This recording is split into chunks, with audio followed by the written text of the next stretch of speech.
Good morning বন্ধুরা, সুজন দাস ব্লগে তোমাদের সবাইকে ওয়েলকাম আর অনেক ভালোবাসা জানিয়ে আজকে একটা নতুন ব্লগ স্টার্ট করছি।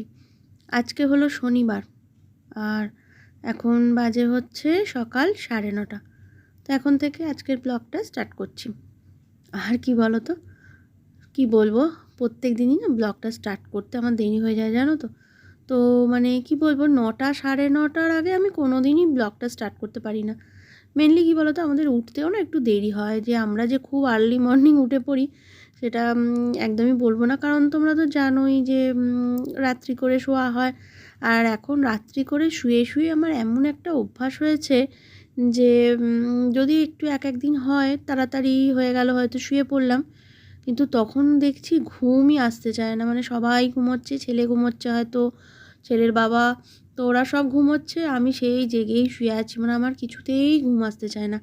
মানে এটাই বলে যে অভ্যাস, মানে কি বলো তো, যেহেতু দেরি করে শুয়ে শুয়ে একটা অভ্যাস হয়ে গেছে না, তো কিছুতেই আমার লক্ষ্য করেছি এটা, আমি যদি তাড়াতাড়ি শুয়ে পড়ি কিছুতেই ঘুম আসবে না, সেই জেগেই থাকবো, এপাশ ওপাশ করব। খুব বাজে একটা অভ্যাস তৈরি হয়েছে। তো বিছানা গুছিয়ে এবার বারান্দায় প্রচুর জামা কাপড় ছিল, সেই জামা কাপড়গুলো নিয়ে এলাম, নিয়ে এসে ভাঁজ করে এবার জায়গা মতো রেখে দিচ্ছি। তো এই একটা প্রবলেম যেটা বলছিলাম, কী বলো তো, তবু নিজের বাড়িতে এগুলো ঠিক আছে। মানে 2টো 2:30 না বাজলে তো মোটামুটি আমার কি কোনো অবস্থাতেই ঘুম আসবে না, মানে 3টের আগে কখনোই ঘুম আসে না। আর এখন তাই চিন্তা করছি যে কারুর বাড়ি যদি যাই, মানে ধরো কারুর বাড়িতে আত্মীয় স্বজনের বাড়িতে গেলাম, গিয়ে হয়তো থাকলাম, সেক্ষেত্রে যদি এরকম হয় তো খুবই প্রবলেম হয়ে যাবে। আর যার ফলে কি বলো তো, সকালের দিকে একদম মানে উঠতে পারি না। সকালের দিকে আবার যে উঠবো, হয়তো 6টা 6:30টার সময় উঠলাম, সেই চোখ খুলতে পারছি না, চোখ জুড়ে আসছে, এরকম একটা অবস্থা হয়।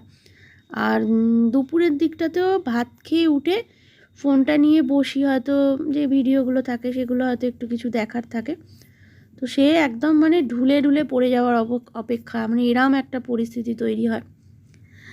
কি বলবো, আর কিচ্ছু বলার নেই। মানে অভ্যাসটা এত খারাপ হয়ে গেছে যে কি বলবো। কারুর বাড়ি গেলে তো মানে খুবই অসুবিধার মধ্যে পড়বো, এটা নিজের বাড়ি বলে ঠিক আছে, কেউ কিছু বলার নেই, তো সবটাই ঠিকঠাক আছে। অন্য কারুর বাড়িতে গেলে তো সেটা খুব মুশকিল হয়ে যাবে। হ্যাঁ দেখো, এখন এ ঘরে বিছানা গোছানো শুরু হয়ে গেছে, আর এরপর রান্না বান্না করব।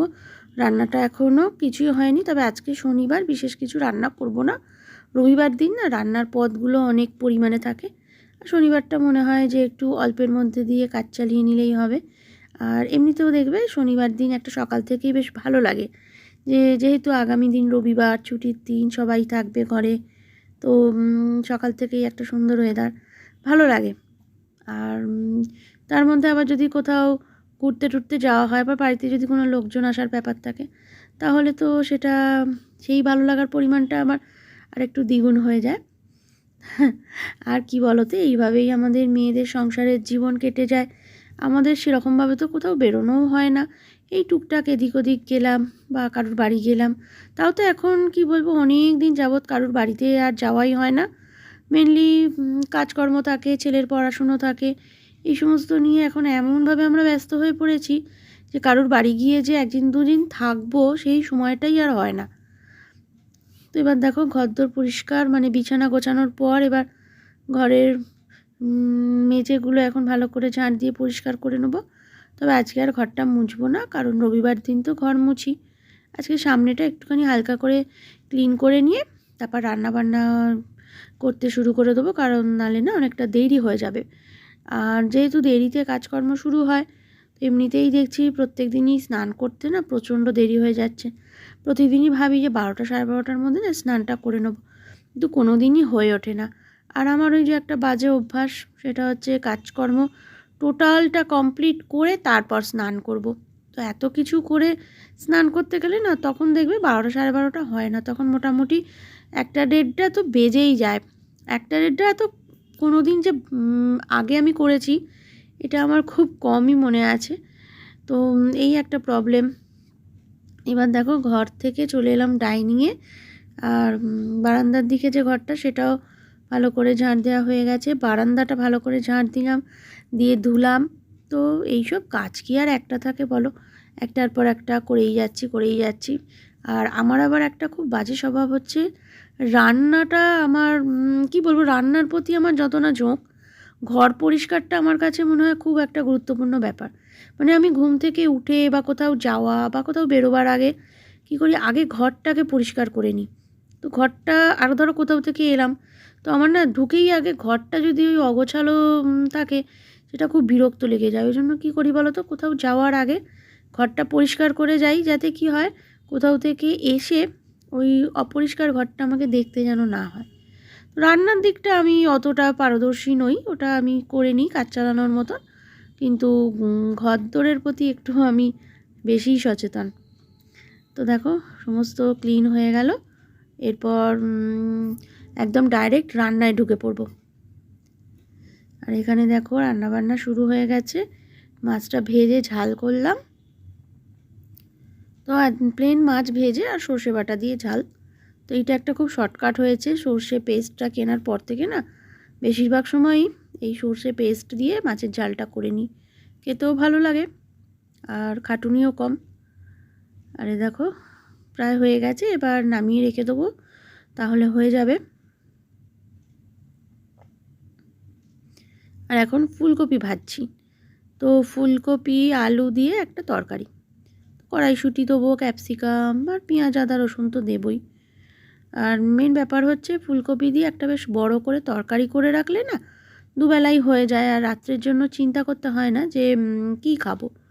আর তবে কি বলো তো, এই শীত পড়লো মানে ফুলকপি খাওয়া শুরু হলো, আর একদম শীত চলে যাবে ততক্ষণ অবধি চলবে ফুলকপি খাওয়া। তবে আমার আবার ফুলকপির তরকারির থেকে ফুলকপির ওই তেলকপি করি বা ফুলকপির পকোড়া বা অন্য রকম যে সমস্ত ফুলকপি দিয়ে আইটেমগুলো হয় সেগুলো খেতে বেশি ভালো লাগে। তরকারিটা না সবসময় ভালো লাগে না খেতে। তো এবার দেখো পেঁয়াজ কেটে রেখেছি, কড়াই পেঁয়াজ দিয়ে দিচ্ছি, দিয়ে এবার এই সব কিছু দিয়ে মশলা দিয়ে একটু ভাজা করে নেবো। নিয়ে তারপর আলুটা তো আগে আমি বেশিরভাগ দিনই তরকারি যখন বানাই তো প্রেশারে আগে আলুটা সেদ্ধ করে রাখি। একটু আলুটা সেদ্ধ থাকলে না আমি দেখেছি খেতেও বেশ ভালো লাগে, টেস্ট হয়, আর তরকারিটা দেখতেও একটু বেশি ভালো লাগে। এবার দেখো ক্যাপসিকাম দিয়ে দিলাম, পেঁয়াজ ক্যাপসিকাম সব কিছু দেওয়া হয়ে গেছে। এবার এটা ভালো করে রান্নাবান্না করে নিয়ে খাওয়া দাওয়া করবো, স্নান করব। এখন প্রচুর কাজ, পরপর কাজ।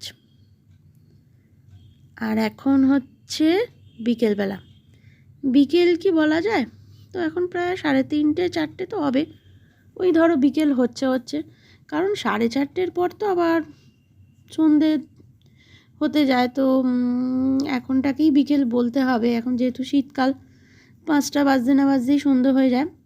আর গরমকালের ক্ষেত্রে হলে হয়তো বলা যেত যে 5টার সময় বিকেল, গরমকালে আবার 3:30 4টে মানে তো প্রচণ্ড রোদ্দুর। বিকেলবেলা চলে এলাম ছাদে। তো কী বলো তো, ছাদে সবাই মোটামুটি ফ্ল্যাটের সবাই ছাদে সব এই টাইমটাতে সবাই মিলে গল্প করি, সবাই যে যার মতন, কেউ চুল শুকাচ্ছে, কেউ গল্প করছে, কেউ জামা কাপড় শুকোতে দিচ্ছে। তো এই টাইমটা একটা ভালোই সময় কাটে গল্প গুজব করে। তো এখন সবাই নেমে গেছে, আমি একাই রয়েছি। আর ভাবলাম যে একটু হেঁটে নিয়ে তারপর নিচে নামবো। তো কী হয় বলো তো, একটুও তো সেরকমভাবে হাঁটাহাঁটি করা হয় না। আর ওঠানামাটাও এখন লিফটে করে, আগে তবু সিঁড়ি দিয়ে ওঠানামা করা হতো, একটা ভালো কাজ হতো, কিন্তু এখন তো লিফটে করে। আর কি হয় বলো তো, সিঁড়ি দিয়ে ওঠানামা করতে গেলে একবার হলো ঠিক আছে, বারবার সত্যি কথা সিঁড়ি দিয়ে ওঠানামা করা খুব টাফ ব্যাপার। আর কদিন ধরেই দেখছি না কোমরটা কি ব্যথা হয়েছে জানো তো। তো তার জন্য ঘুরছি ফিরছি, একটু হালকা করে কোমরটা একটু এপাশ ওপাশ করে নিচ্ছি। এই চলছে এখন। এরপর চলে যাব নিচে, গিয়ে তারপরে আবার ঘরের জানলাগুলো সব বন্ধ করতে হবে। এই একটা হয়েছে জানো তো, শীতকাল মানেই জানলা খোলো একটা টাইমে, আবার জানলা একটা টাইমে মানে সন্ধ্যের আগে জানলা আবার বন্ধ না করলে কিরকম একটা ঠান্ডা ঠান্ডা স্যাঁতস্যাঁতে ভাব হয়ে যায় গোটা ঘরে, তার মশা ঢুকে যায়, এইসব ব্যাপার। তো চলো ঘোরা টোরা হয়ে গেলে এবার নিচে নেমে যাবো আস্তে আস্তে। গুড ইভিনিং বন্ধুরা, এ দেখো চা খাওয়া দাওয়া শুরু হয়ে গেছে। তো এ ঘরে 3জনকে চা দিয়ে দিয়েছি, এরা 3জনে খাক। আর আমি আজকে চা নিয়ে পাশের ঘরে চলে এসেছি। মেনলি কী বলো তো, এখন আমার ভিডিওটা ছাড়তে হবে, যেটা রোজ ছাড়ি সন্ধ্যের টাইমে। তো তার জন্য ওরা তো ওখানে সিরিয়াল দেখছে, আর অত চেঁচামেচির মধ্যে না হয় না। তো চলো বন্ধুরা, আজকের ব্লগটা এত অবধি। তোমরা সবাই খুব ভালো থেকো, সুস্থ থেকো। আজকের মতো টাটা।